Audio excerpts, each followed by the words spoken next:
The microphone feedback shrieked through the crystal chandeliers of the Corlyn estate ballroom. Bree tapped it twice, her manicured nails clicking against the silver mesh, and smiled that practice smile she'd perfected for charity galas and board meetings. Everyone! Before we cut the cake, I have something absolutely hilarious to share.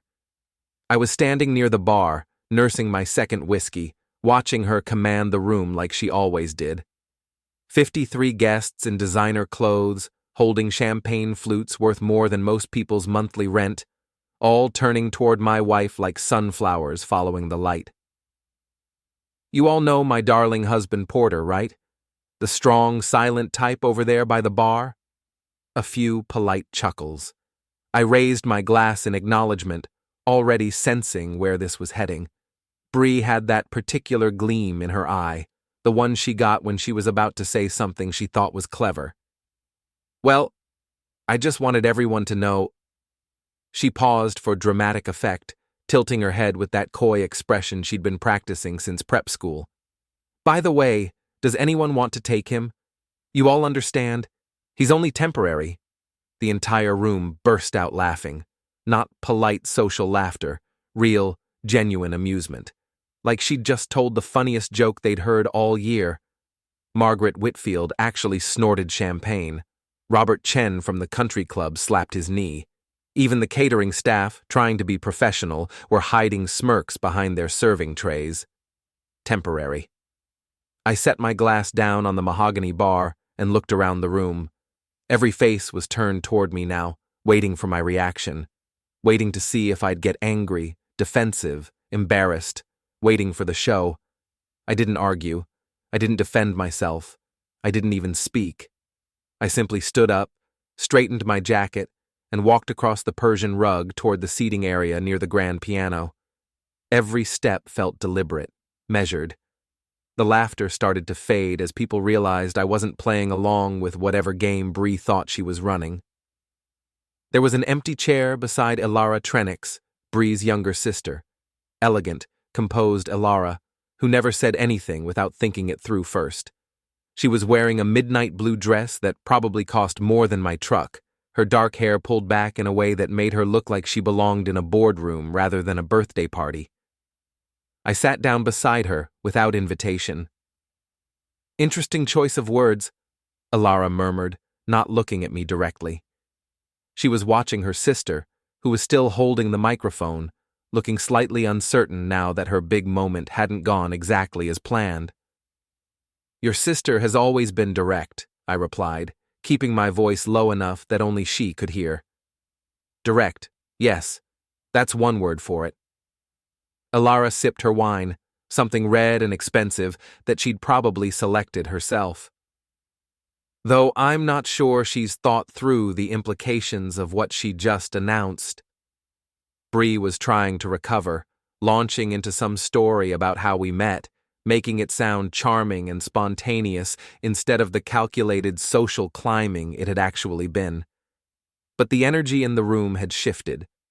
The laughter was forced now, polite rather than genuine. What implications? I asked.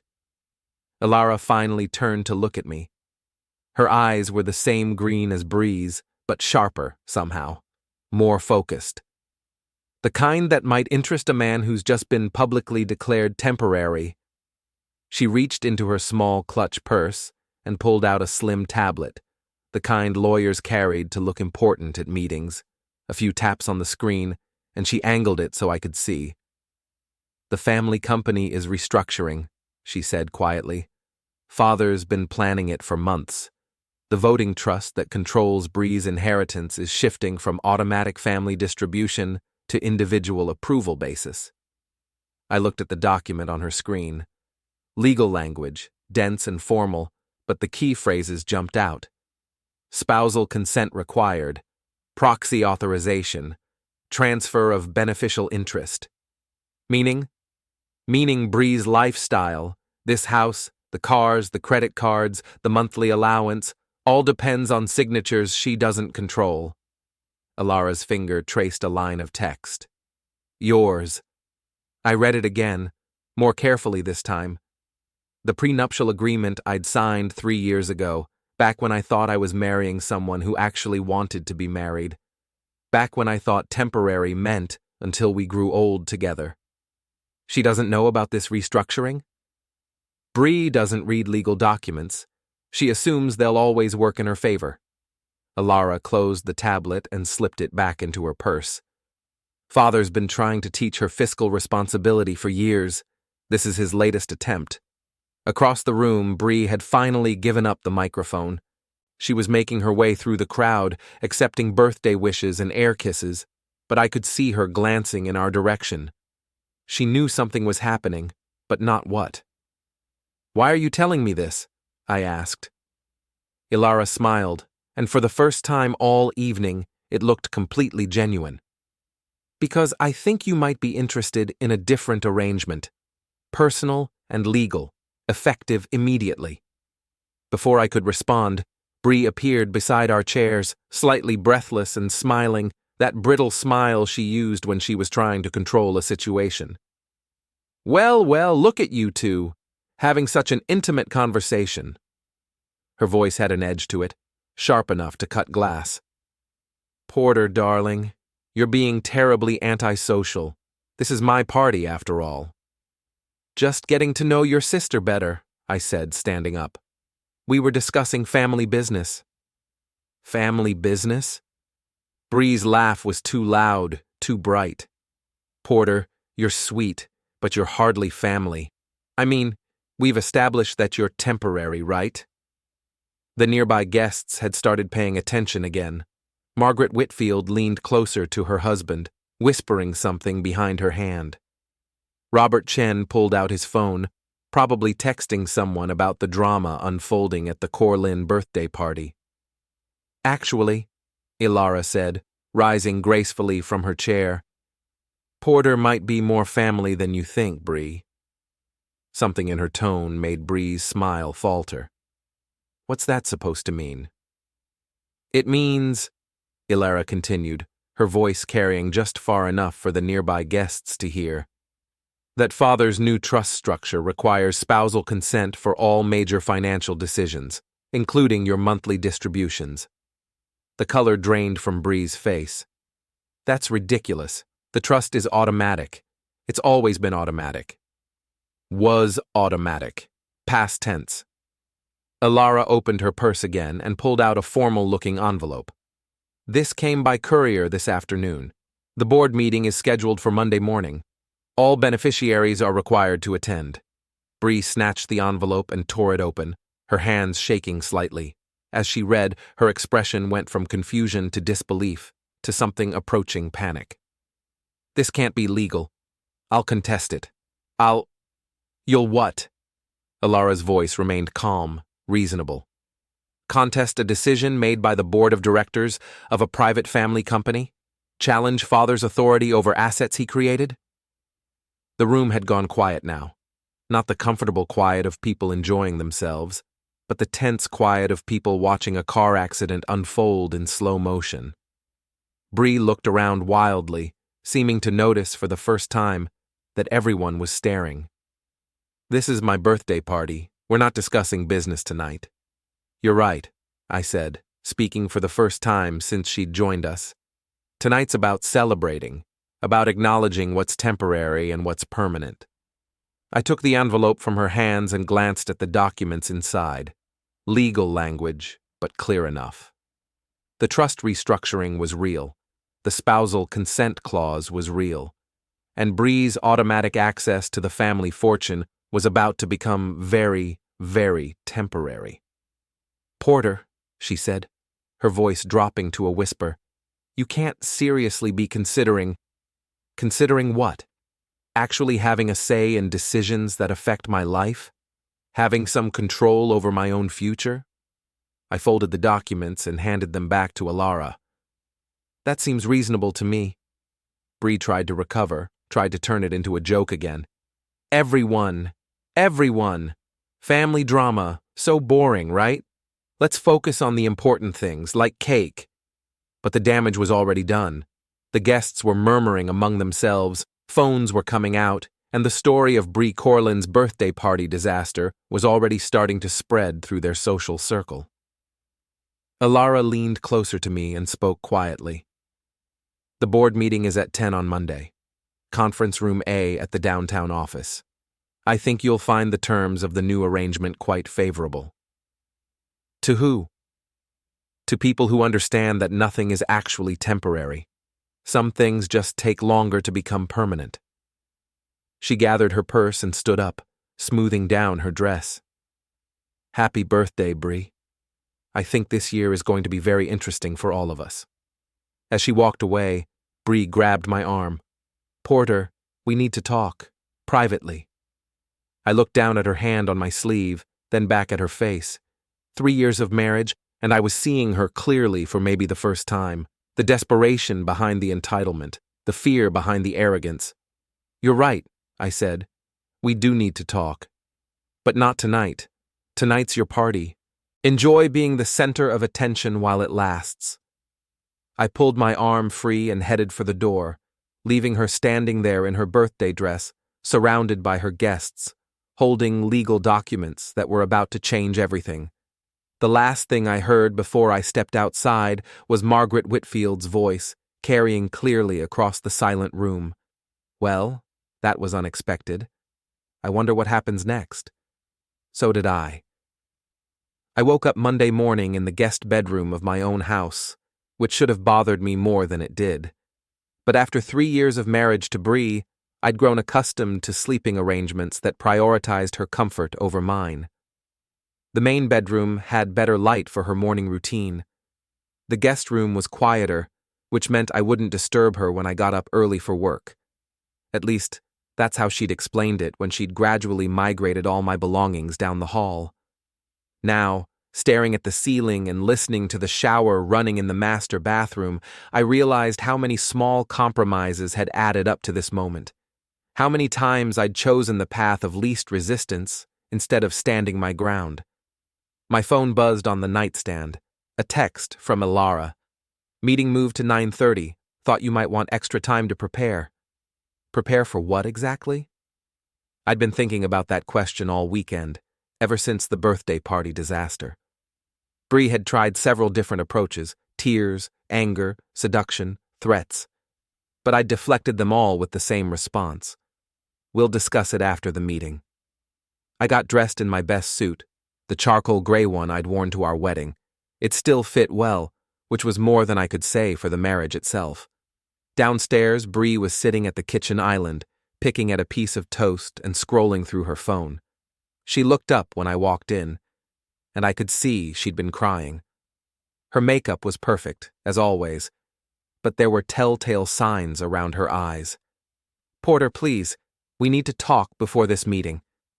I poured myself coffee from the machine she'd insisted on buying, some Italian thing that cost more than most people's monthly car payment. What's to discuss?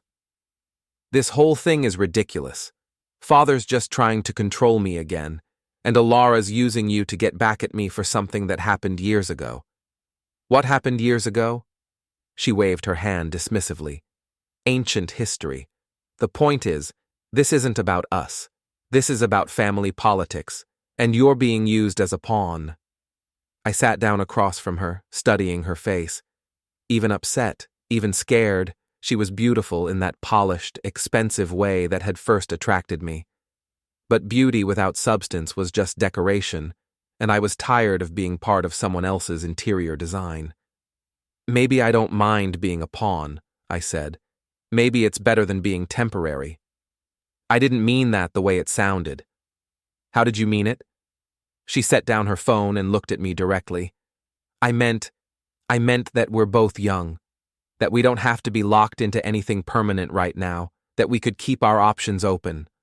Whose options? Mine or yours? Both of ours. I finished my coffee and stood up. Interesting, because I've been thinking about options too, and I think I'd like to explore some new ones. The drive to the Corlyn family office building took 20 minutes through downtown traffic. I'd been there before, of course, company parties, family gatherings, the occasional meeting when Bree needed me to sign something. But I'd always felt like a visitor, someone who didn't quite belong in the marble lobbies and mahogany conference rooms. Today felt different. Elara was waiting in the lobby, dressed in a sharp black business suit that made her look like she could take over a small country before lunch. She smiled when she saw me, and I noticed she was holding a leather briefcase. "Ready for this?" she asked, as ready as someone can be for something they don't fully understand. "You understand more than you think. Come on, I'll explain the rest on the way up." The elevator ride to the 15th floor gave her enough time to outline the basics. The Corlyn family trust controlled approximately $42 million in assets: real estate, investments, business holdings. Bree's monthly allowance came from the trust's distributions, along with her access to credit, property, and the various perks of being a Corlyn family member. The old structure was automatic, Elara explained as we walked down a hallway lined with portraits of previous Corlyn patriarchs. Family members received distributions based on their birth position and marital status. No questions asked, no performance requirements. And the new structure requires active participation in family business decisions, board meeting attendance, spousal consent for major expenditures, demonstration of fiscal responsibility. We stopped outside a heavy wooden door marked Conference Room A. Through the glass panel, I could see several people already seated around a long table. "Bree's never been good at any of those things," I observed. "No, she hasn't." Elara turned the door handle.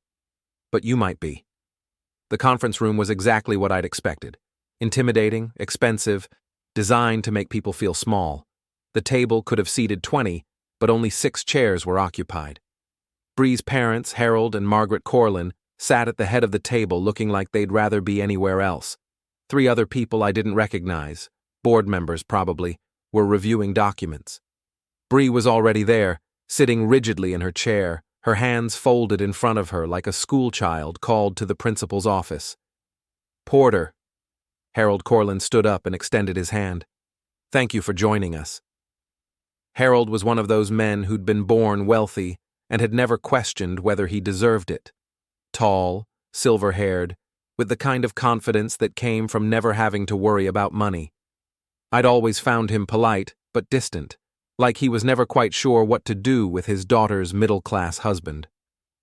"Mr. Corlyn, thank you for including me. Please, sit anywhere you'd like." I chose a seat directly across from Bree, which forced her to look at me throughout the meeting. Elara sat beside me and opened her briefcase, pulling out several manila folders. "Now then," Harold began, "I know this is unusual, but recent events have made it clear that our family's financial structure needs updating. The trust has operated under the same guidelines for nearly 30 years, and it's time for some modernization." One of the board members, a thin woman with steel-gray hair, leaned forward. "The primary change involves beneficiary requirements. Instead of automatic distributions, family members will need to demonstrate active participation in family business affairs." "What does that mean exactly?" Bree's voice was tight, controlled. "It means," Elara said, opening one of her folders, "that you'll need to attend monthly board meetings, participate in major financial decisions, and obtain spousal consent for expenditures over $50,000. Spousal consent? Bree looked directly at me for the first time since I'd entered the room. "Porter doesn't know anything about family business." "Then perhaps," Harold said mildly, "it's time he learned." The next hour was a masterclass in corporate family politics, forms to sign, procedures to understand, new responsibilities to accept. Throughout it all, I found myself thinking about Saturday night, about Bree's announcement to her friends, about the word temporary. When the formal business was finished, Harold asked Bree to stay behind for a private conversation. The rest of us filed out into the hallway, leaving father and daughter alone. "How do you think she's handling it?" I asked Elara.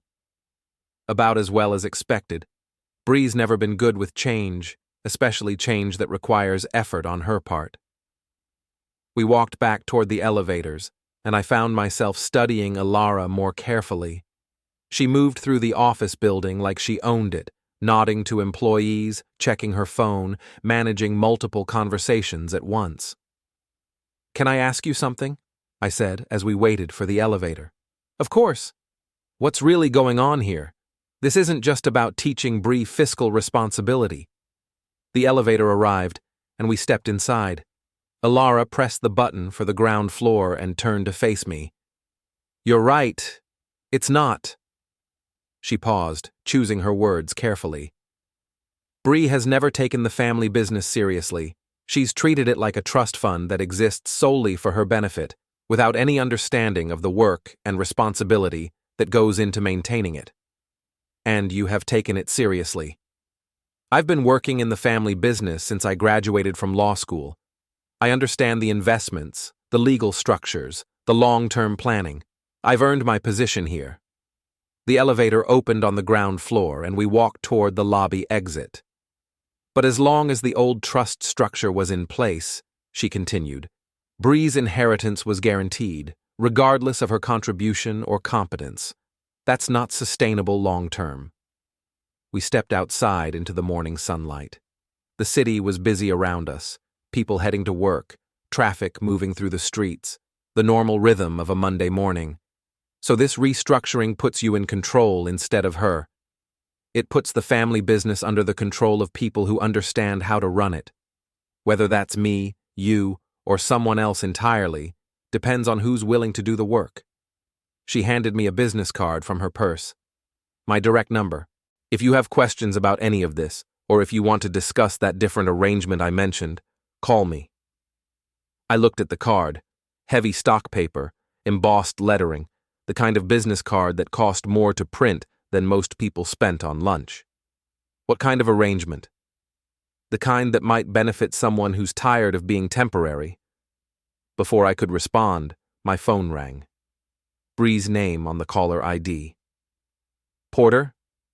Her voice was shaky, barely controlled. "Can you come back upstairs? Father wants to speak with both of us." I looked at Elara, who was already walking toward her car in the parking garage.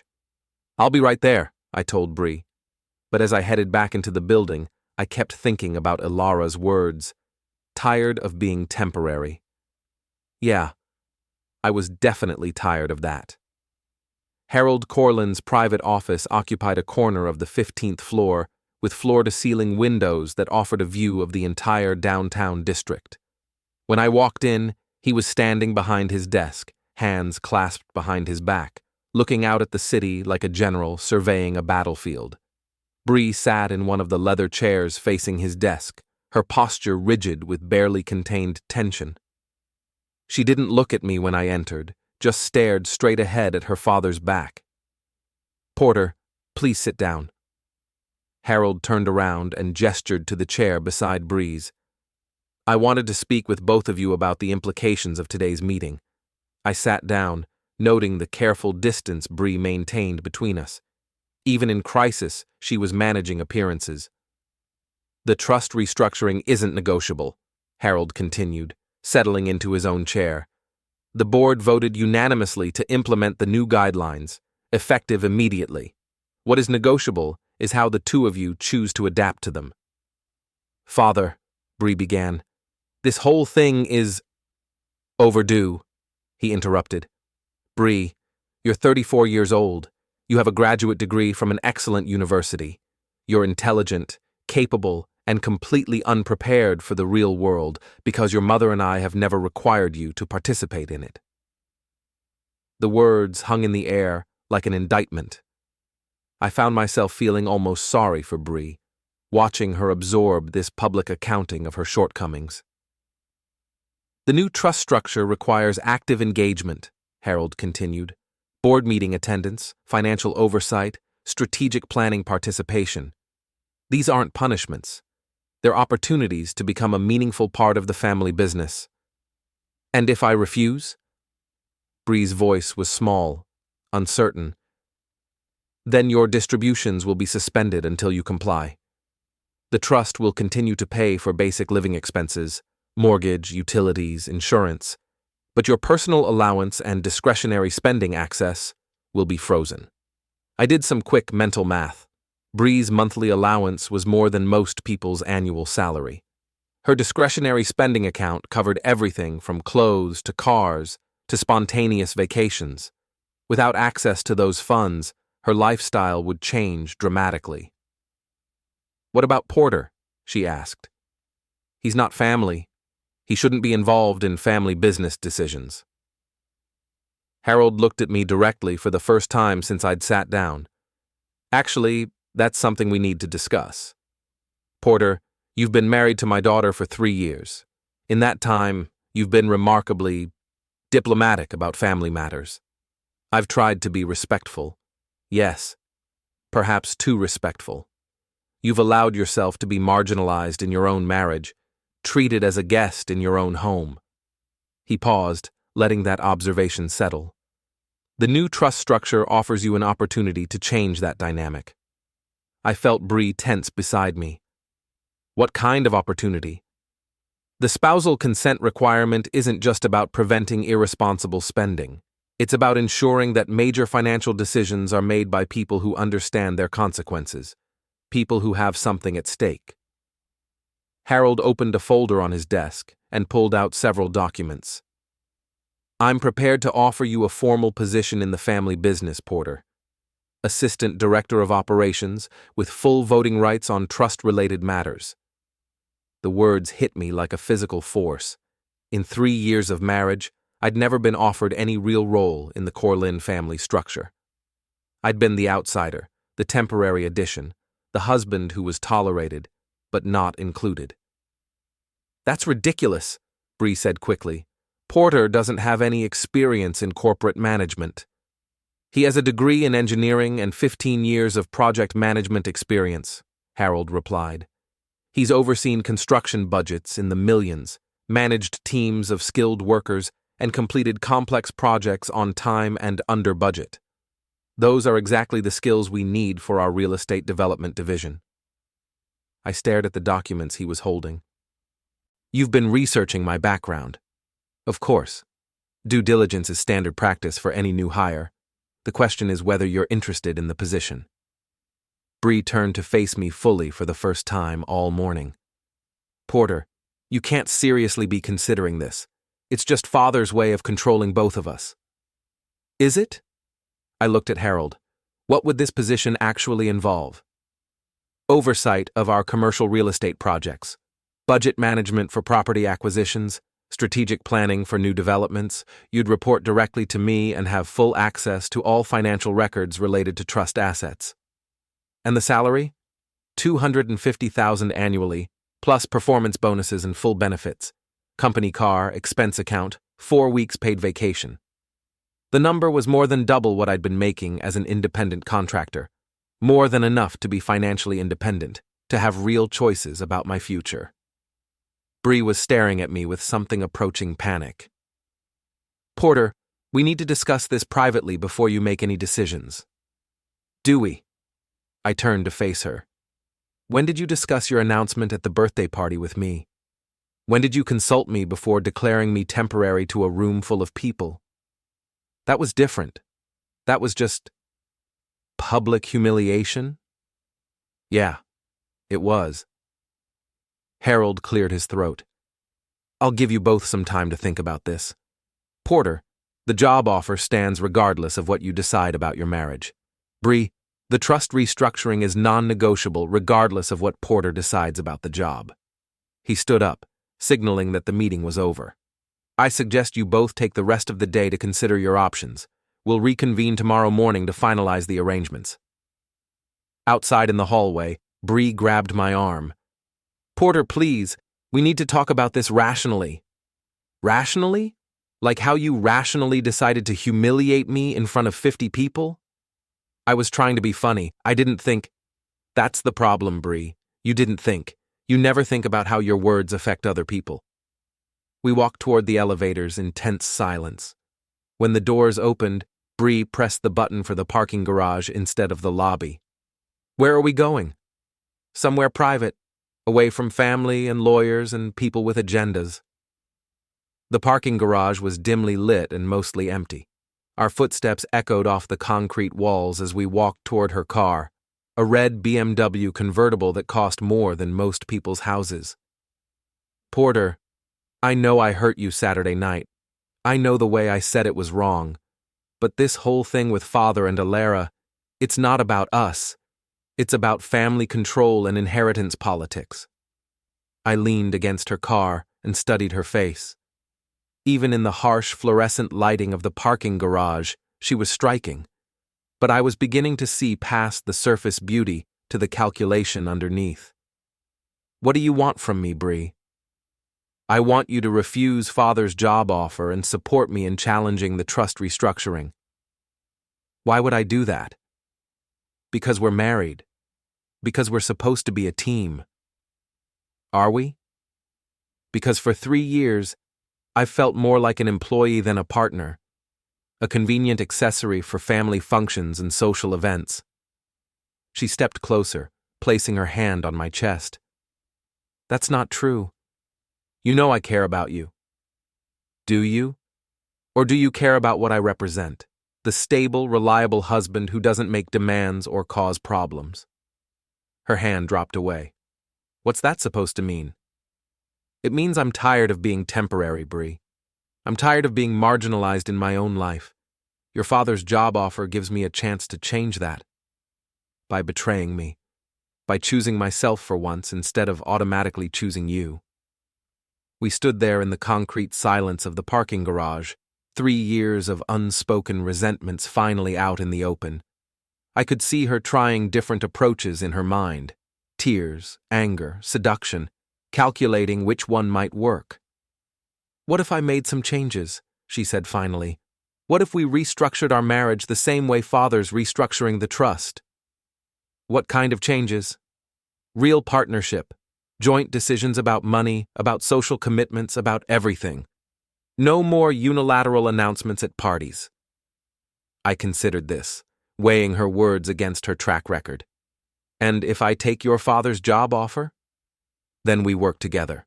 You help me navigate the new trust requirements, and I support your career advancement. We become a real team instead of—" She gestured vaguely. "Whatever we've been." It was a reasonable offer, maybe even a sincere one, but I found myself thinking about Elara's words, about different arrangements and people who understood that nothing was actually temporary. "I need to think about it," I said finally. "How long?" "Until tomorrow morning, like your father suggested." She nodded, but I could see the fear in her eyes. For the first time in our marriage, she wasn't certain of my answer. For the first time, I held the cards instead of her. As we drove home in separate cars, I found myself wondering what Elara's different arrangement might involve, and whether temporary was really something I wanted to change, or something I wanted to choose for myself. That evening, I sat in my home office, the small room off the kitchen that Bree had grudgingly allowed me to use for my contracting business, and stared at Harold Corlyn's job offer. The salary alone would change everything. The authority and respect that came with the position would change even more. But it was the other document that really held my attention. The one Elara had slipped me as we left the office building, folded inside her business card. A preliminary divorce settlement proposal. Not that she'd called it that. The header read, "Alternative Arrangement Memorandum," and the language was carefully neutral. But the substance was clear. A clean separation that would leave me with significant financial assets and complete freedom from the Corlyn family drama. Under the proposed arrangement, I would receive a lump sum payment of $1.2 million, the house we currently shared, and Harold's job offer would remain valid regardless of my marital status. In exchange, I would agree to a no-contest divorce and sign a standard non-disclosure agreement about family business matters. It was a generous offer. More than generous, it was life-changing money that would give me complete independence and a fresh start. My phone rang, interrupting my analysis of the legal language. Bree's name on the caller ID. "Porter, I'm downstairs. Can we talk?" I found her in the living room, pacing back and forth in front of the fireplace. She'd changed out of her business clothes into jeans and a sweater, trying to look casual and approachable, but her movements were too sharp, too controlled. "I've been thinking about our conversation today," she began without preamble, "about partnership and making changes. And I think we should take Father's offer seriously. Both of us. You take the job, I comply with the new trust requirements, and we figure out how to make this work." I sat down on the couch and watched her pace. "What does making this work look like to you? Real collaboration, joint financial decisions, shared social calendar, no more separate bedrooms, no more treating you like a guest in your own home." "Those are logistics, Bree. What about the fundamental issues?" She stopped pacing and looked at me directly. "What fundamental issues?" "The fact that you don't actually want to be married to me. The fact that you've been treating our relationship like a temporary arrangement since the day we got back from our honeymoon." "That's not true, isn't it?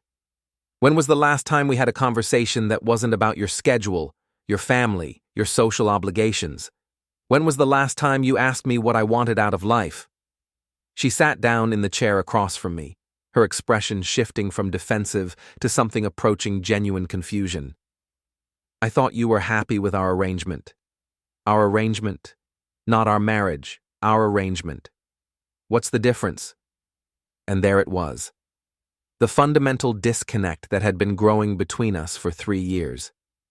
She genuinely didn't understand the difference between a marriage and a business partnership. "The difference," I said carefully, "is that marriages are supposed to be about love, partnership, shared dreams. Arrangements are about convenience, mutual benefit, and maintaining appearances. Those things aren't mutually exclusive." "No, they're not. But they're not the same thing either." We sat in silence for several minutes, the weight of 3 years of unspoken truths settling between us. "Porter," she said finally, "what do you want? Specifically, if you could restructure our marriage any way you wanted, what would that look like?" It was a fair question, and I realized I didn't have a clear answer. For so long, I'd been focused on what I didn't want: the marginalization, the condescension, the sense of being temporary, that I hadn't really thought about what I did want. "I want to matter," I said eventually.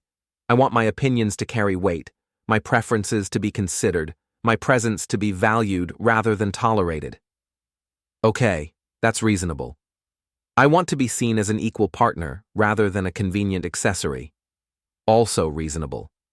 And I want to know that you're choosing to be with me because you actually want to be, not because it's socially expected or financially advantageous." That one stopped her. She looked down at her hands and I could see her struggling with how to respond. "I do want to be with you," she said quietly. "Do you? Or do you want to maintain the status quo because change is scary and uncertain?" "Maybe both." At least it was honest. More honest than she'd been with me in months. "Bree, can I ask you something?" "Of course." "If the trust restructuring hadn't happened, if your father hadn't forced this crisis, would you have ever addressed the problems in our marriage?" She thought about it for a long moment. "Probably not. I thought we were both reasonably content with the way things were." "Content, not happy, content. Is that so wrong? Most marriages settle into contentment eventually." "Maybe, but most marriages start with something more than contentment." Another silence, longer this time. Outside, I could hear the neighborhood settling into evening, cars pulling into driveways, dogs barking, the distant sound of children playing. "What are you going to do about Father's job offer?" she asked. "I haven't decided yet." "What would help you decide?" I pulled out Elara's alternative arrangement memorandum and set it on the coffee table between us. Understanding all my options. Bree picked up the document and read through it, her expression shifting from confusion to surprise to something approaching anger. "She offered you this?" "This afternoon, after the meeting. A divorce settlement. She's trying to break up our marriage. Is she? Or is she offering me an alternative to staying in a marriage that isn't working? Bree set the document down carefully, like it might explode if handled roughly. Porter, this is exactly what I was talking about. Family politics. Elara's using you to get back at me. Maybe. Or maybe she's offering me something I didn't know I wanted until I saw it written down. What? $1.2 million? Freedom, independence, the ability to make my own choices without worrying about how they affect your social standing or family relationships. You have that now. Do I? When was the last time I made a major decision without considering how you'd react? When was the last time I chose what I wanted over what was convenient for you? She didn't have an answer for that, which was answer enough. I stood up and walked to the window, looking out at the manicured lawn and expensive neighborhood that had never quite felt like home. I'm going to sleep on it, I said. Both offers. Tomorrow morning I'll give your father my answer about the job, and I'll give you my answer about the marriage. Porter, please, don't let Elara manipulate you into making a decision you'll regret. I turned back to face her. What if it's not manipulation? What if it's just an opportunity to choose something different? Different doesn't always mean better. No, but temporary doesn't always mean worthless either. Sometimes it means honest. That night, I lay awake in the guest bedroom, staring at the ceiling and thinking about choices. About the difference between settling for contentment and choosing happiness.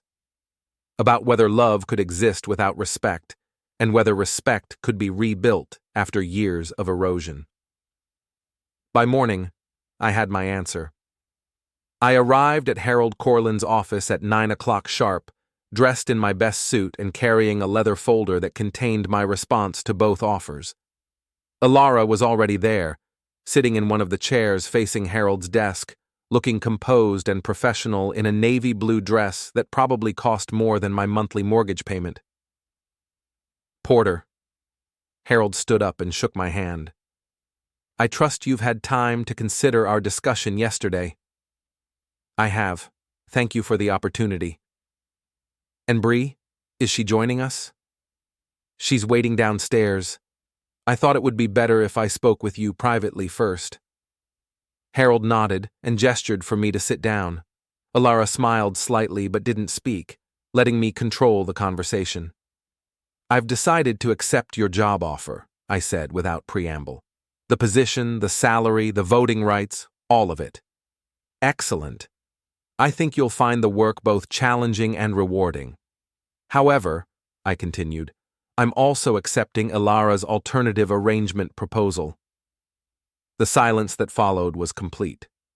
Harold's expression didn't change, but I could see him processing the implications. Elara leaned forward slightly, her attention focused entirely on me. You're certain about this? Harold asked finally. I am. The marriage isn't working, and pretending otherwise won't help anyone. A clean separation now is better than years of escalating resentment and conflict. And Bree? How does she feel about this decision? She doesn't know yet. I wanted to discuss the logistics with you first since it affects the family business structure. Harold opened a drawer in his desk and pulled out a legal pad, making notes as he spoke. The trust restructuring will proceed as planned, with Bree required to meet the new participation requirements. Your employment with the company will be independent of your marital status, as we discussed. The divorce settlement terms will be handled through Elara's law firm. What about the house? According to the alternative arrangement, Elara said, speaking for the first time, you'll retain full ownership. The property was purchased with funds from your contracting business, not family trust assets. And Bree's living situation? The family owns several properties that would be suitable for her needs. She won't be homeless or financially destitute, but she will need to adjust to a more modest lifestyle until she demonstrates compliance with the new trust requirements. It was all very civilized, very rational. 3 years of marriage reduced to asset division and legal paperwork. But that's what it had really been all along, a business arrangement that had outlived its usefulness. "There's one more thing," I said, pulling a document from my folder. "I'd like Bree to hear about this decision from me, not from lawyers or family members. I think she deserves that much." Harold nodded. "Of course. Would you like us to be present for that conversation?" "No. This is between her and me." I stood up and shook hands with both of them, sealing agreements that would change the trajectory of multiple lives. As I walked toward the elevator, I felt something I hadn't experienced in years, complete certainty about a major decision. Bree was waiting in the lobby, sitting in one of the leather chairs near the reception desk. She looked up when she saw me, her expression hopeful and anxious. "How did it go?" she asked as we walked toward the parking garage. "Let's go somewhere we can talk privately." "The conference room upstairs?" "No, somewhere neutral, away from family and business." We ended up at a small coffee shop downtown, the kind of place where conversations could be held without interruption. Bree ordered her usual, something complicated with multiple modifications, while I stuck with black coffee. "You're making me nervous," she said, as we sat down at a corner table. "Just tell me what you decided." "I accepted your father's job offer." Her face lit up with relief. "That's wonderful. I think we can make this work, Porter. The new trust structure, your position in the company, our marriage, all of it." I also accepted Elara's divorce proposal. The words hit her like a physical blow. Her coffee cup stopped halfway to her lips, and she set it down carefully on the table. "What?" "I'm filing for divorce, Bree. The marriage is over." "But you just said you accepted father's job offer. How can you work for the family business if you're divorcing me?" "Your father made it clear that the employment offer stands regardless of my marital status. He wants me for my professional qualifications, not my relationship to you." She stared at me across the small table, and I could see her mind racing through the implications. "This is about Saturday night, about what I said at the party. Partly, but it's really about 3 years of feeling like a guest in my own life. Porter, please, we can fix this. I know I've been selfish and thoughtless, but I can change. We can change." "Can we? Because when I asked you last night if you'd have addressed our marriage problems without this crisis, you said probably not. People say things when they're scared. That doesn't mean they're true." "Maybe not, but it means they're honest." I reached across the table and took her hand, feeling the expensive rings she wore: engagement ring, wedding band, anniversary gift from her parents. "Bree, you're not a bad person. You're intelligent, beautiful, capable of great things, but you're not in love with me, and I'm not sure you ever were." "That's not true, isn't it? When was the last time you looked forward to spending time with me? When was the last time you chose my company over your friends, your family, your social obligations?" She opened her mouth to respond, then closed it again. We both knew the answer. "This isn't about punishment or revenge," I continued. "It's about recognizing that we want different things from life, and that's okay. You want the social connections, the family legacy, the established structure of the Corlyn world. I want partnership, respect, the ability to build something meaningful. You could have all of that with the job offer. We could build something meaningful together. Could we? Or would we just be maintaining a more elaborate version of the same arrangement we've had for 3 years?" She pulled her hand away from mine and sat back in her chair. "So that's it? You've made up your mind, and my opinion doesn't matter?" "Your opinion matters, but it doesn't change my decision." "What about the house, our shared assets, the life we've built together?" "The divorce settlement is fair. You'll be financially secure, and you'll have time to figure out what you want your new life to look like." "My new life?" She laughed, but there was no humor in it. "You mean my diminished life? Smaller house, smaller allowance, smaller social circle. Maybe, or maybe you'll discover capabilities you didn't know you had. Maybe you'll find out who Bree Corlyn is when she's not trying to be the perfect Corlyn daughter and wife." We sat in silence for several minutes, the weight of finality settling between us. Around us, the coffee shop continued its normal rhythm. People ordering drinks, having meetings, living their lives. When? She asked finally. The paperwork will be filed this week. Elara's handling the legal details to minimize complications with the family business transition. Of course she is. Elara gets everything she wanted. Control of the family business and revenge against me. This isn't about Elara, this is about us, and what we've been pretending doesn't exist for 3 years. Bree stood up abruptly, gathering her purse and jacket. I need to go. I need to think about this. Bree. No. You've obviously thought about everything already. You've made your decision, negotiated your settlement, planned your new life. I just need to figure out how to live with the consequences. She walked toward the door, then stopped and turned back. For what it's worth, Porter, I did love you. Maybe not the way you wanted, maybe not enough, but I did love you. I know, and I loved you too. That's why I'm doing this. After she left, I sat alone at the corner table, finishing my coffee and watching the city move past the windows. 3 years of marriage, ending in a coffee shop conversation that lasted less than an hour. But for the first time in those 3 years, I felt like I was moving towards something instead of just maintaining something. My phone buzzed with a text from Elara. How did it go? I typed back, It's done. Any regrets?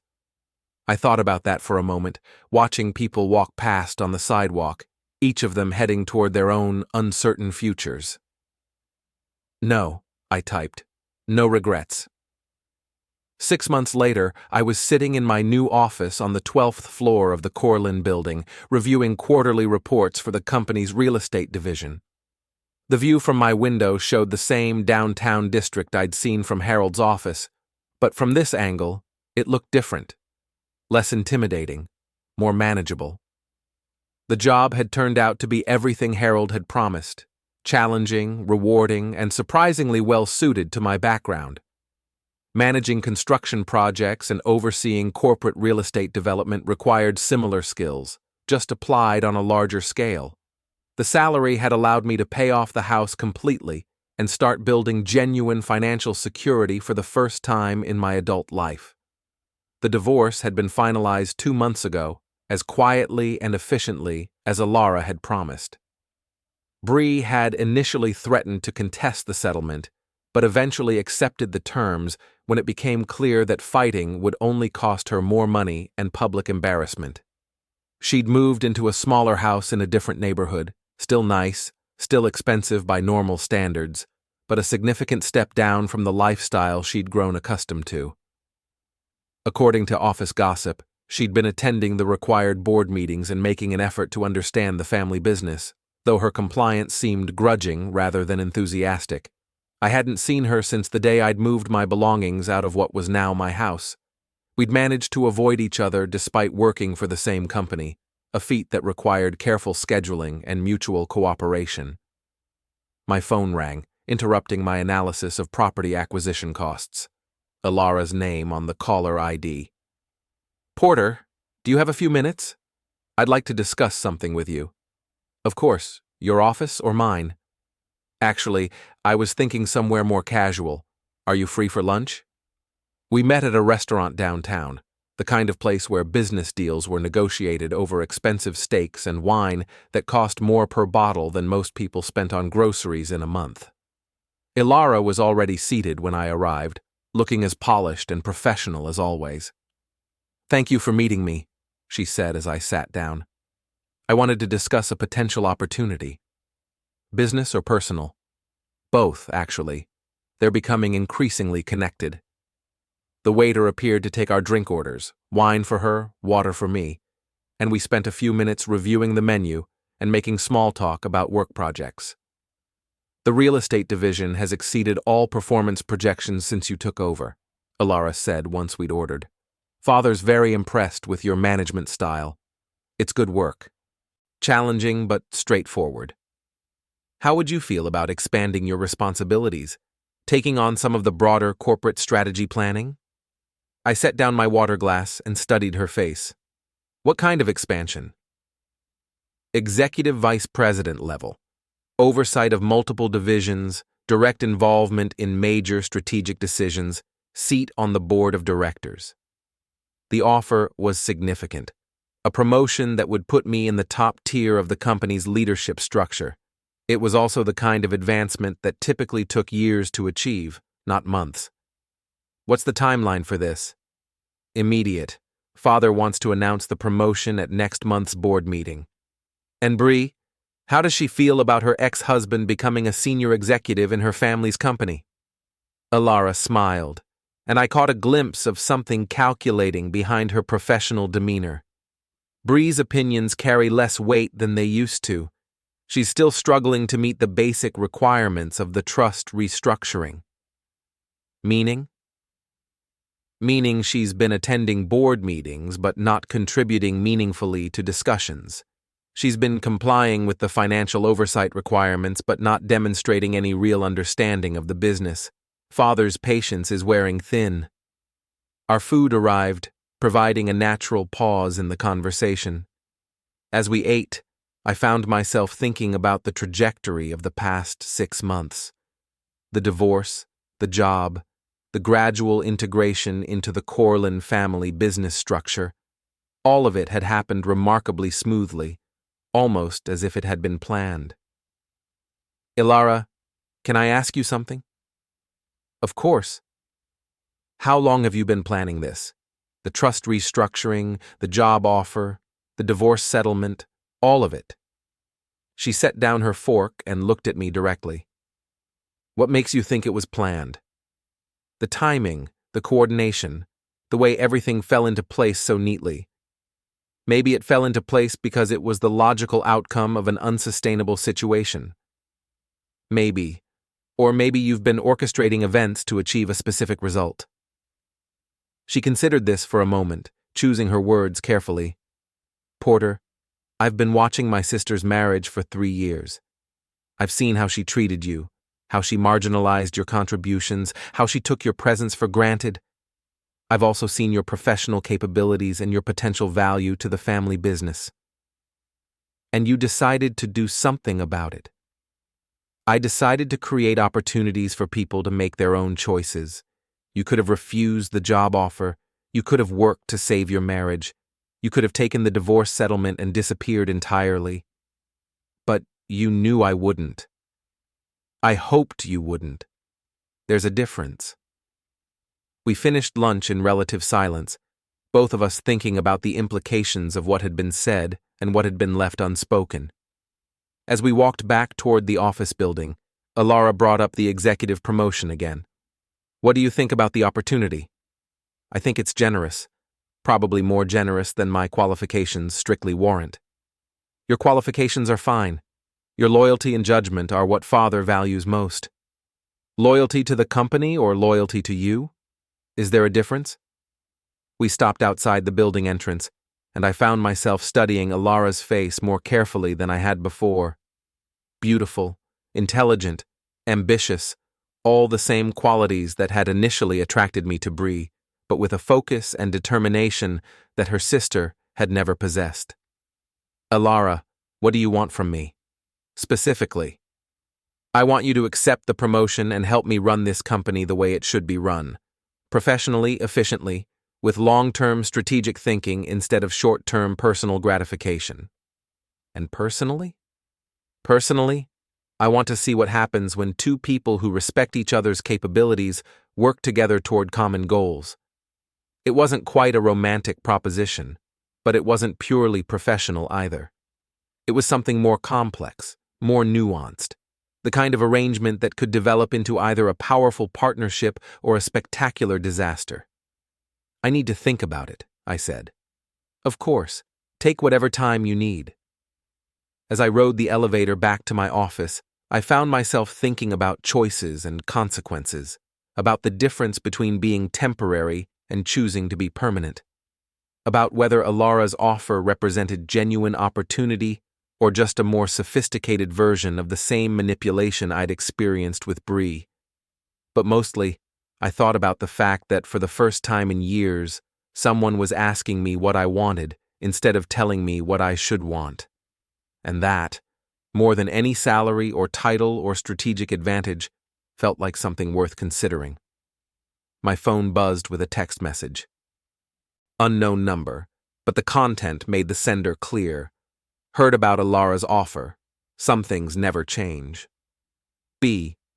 I deleted the message without responding, but it reminded me that choices always had consequences, and that some consequences followed you longer than others.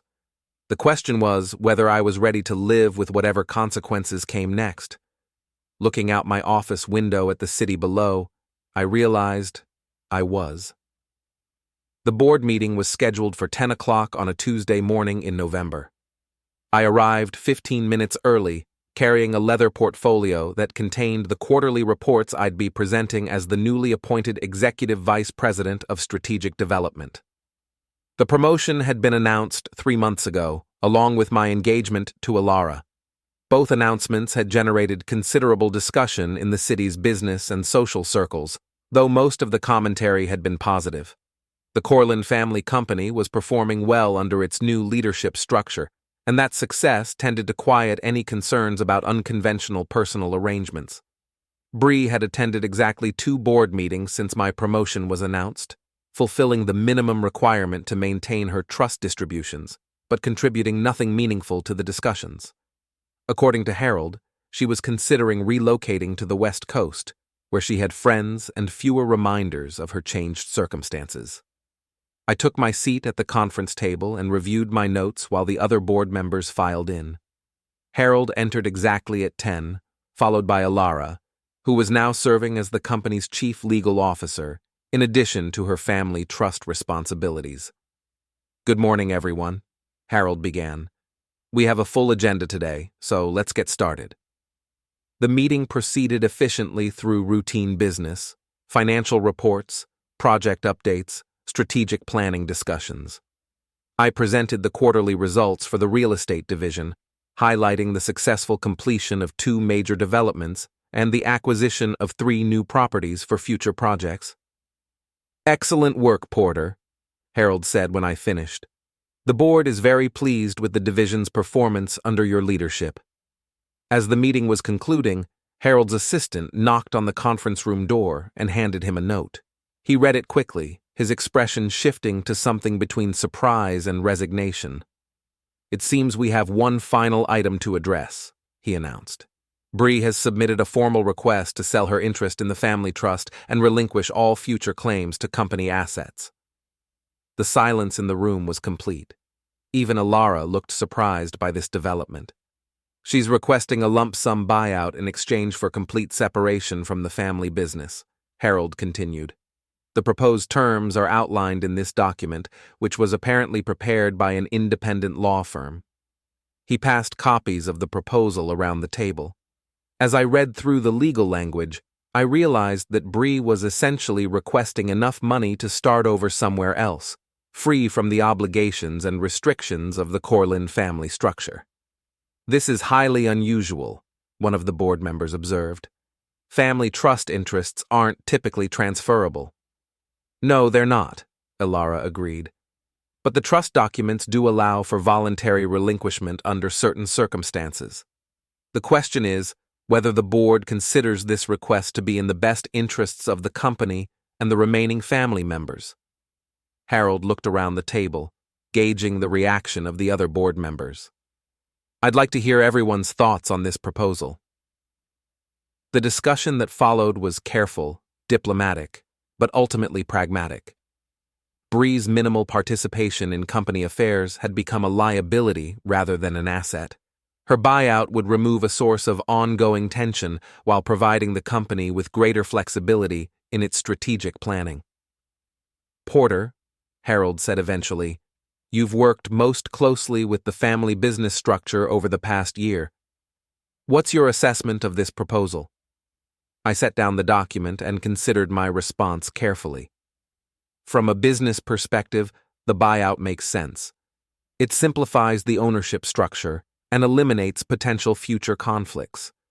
From a personal perspective, it gives Bree the freedom to build a life that better suits her interests and capabilities. And you have no objection to your ex-wife receiving a substantial financial settlement? None whatsoever. The marriage didn't work, but that doesn't mean I wish her harm. If this buyout gives her a chance to find happiness somewhere else, I support it. The board voted unanimously to approve Bree's buyout request, with the final settlement amount to be determined by independent appraisers and finalized within 60 days. After the meeting, Elara and I walked back to my office together, discussing the implications of Bree's decision. "Are you surprised?" she asked. Not really.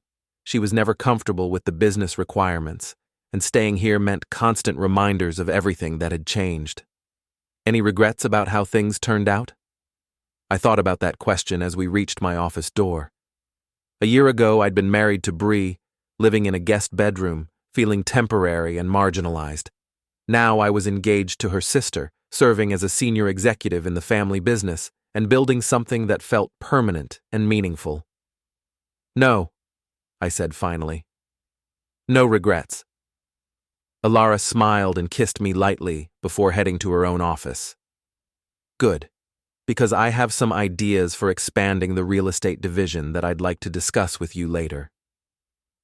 As I settled into my desk chair and looked out at the city skyline, I reflected on the strange turns that life could take. A year ago, Bree had announced to a room full of people that I was temporary. She'd been right, in a way. I had been temporary in her world. But temporary didn't mean worthless. Sometimes it just meant that something better was waiting. My phone buzzed with a text from an unknown number. "Thank you for supporting the buyout. I think this is best for everyone. B," I typed back. "Good luck with whatever comes next." Her response came a few minutes later. "You too. And Porter, I hope you're happy." I looked around my office, thought about the work I was doing, the relationship I was building with Elara, the life I was creating for myself. "I am," I typed back. "I really am." And for the first time in years, that was completely true.